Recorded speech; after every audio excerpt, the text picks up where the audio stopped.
This is a message to my white friends. My white friends say, I ain't racist, Ray, why you mad at me? Say, I ain't mad, I just want to see true advocacy. I don't want to see you silent until it happened to me, turning a blind eye to the things you rather not see. No. I want to hear your voice. I want to see you stand up the next time you see a man murdered with his hands up.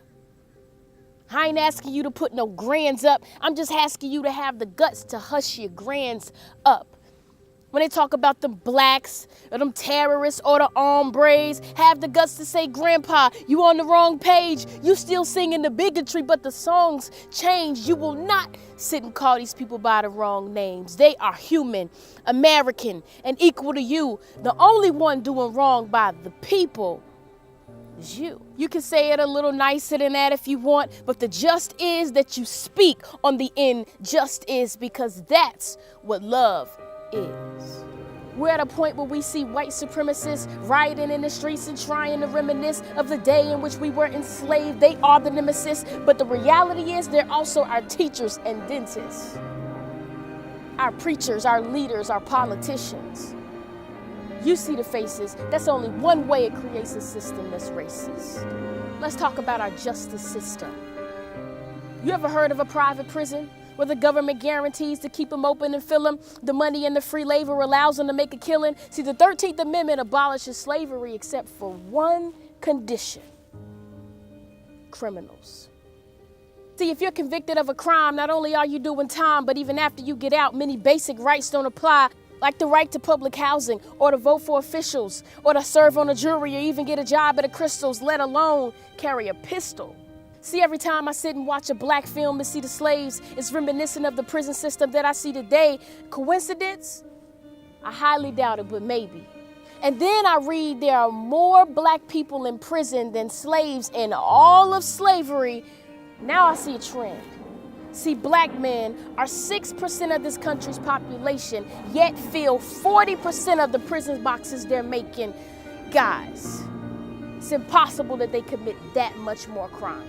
It's a system, one that continues to resist them, one that starts all the way in the schools when they're 13 times more likely to be suspended for disobeying the same rules as a little white boy. I couldn't make this stuff up if I tried.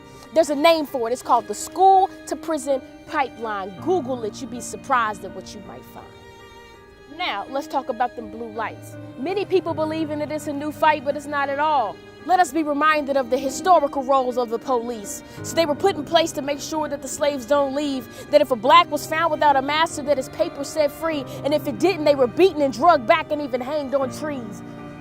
Need we even question the animosity, the distrust, the hypocrisy? Even after the 13th Amendment said eyes are free, Jim Crow made it lawful for these guys, the police, to beat people down and to hose people down and to sick dogs on them just to hold people down. And we expect this history to just dissolve into now this beautiful, harmonious relationship between the cops and the black community. But we need a major shift in the entire justice system before that could ever happen.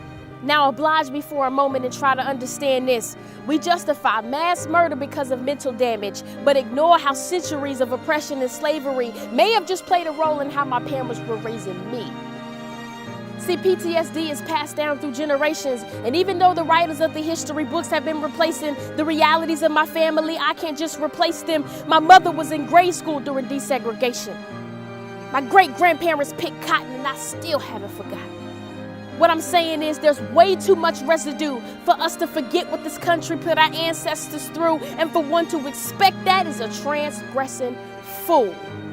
So to my white friends, why are you telling me this, you might ask? Are you trying to make me feel guilty for my old white past? No. I never want you to feel guilty for being white. I just want you to come stand with me for what's right. White guilt does nothing for the cause. White action is what we need in order for us to evolve. See, silence is just as detrimental to us as violence. Indifference is no different than co-signing on ignorance. To turn a deaf ear to what the rest hear is like letting someone drown in a pool when there's a vest near. You gotta open up your eyes, man. Bleeding people are running to you for help, and you doing the Heisman. You may say, Ray, why me? Why not such and such? Because you have access to the hearts they can't get close enough to touch. You've got to step up and touch. The last thing I'll say to my white friends, please don't let us come to the day when your life ends and regret fills your heart because you never did your part. At this point, all you got to do is start.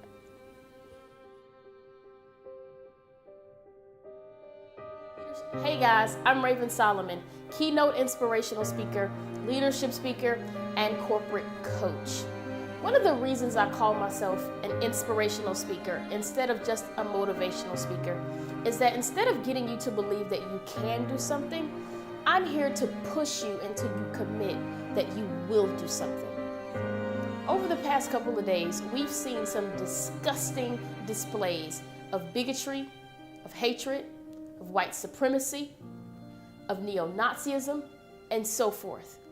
And a lot of people have spoken out. Those people I commend and I appreciate for their support against such heinous, disgusting crimes. However, there's also been a lot of people who have not said anything, who have not spoken up, who have remained in this gray space, who have chosen and elected to be indifferent concerning this matter.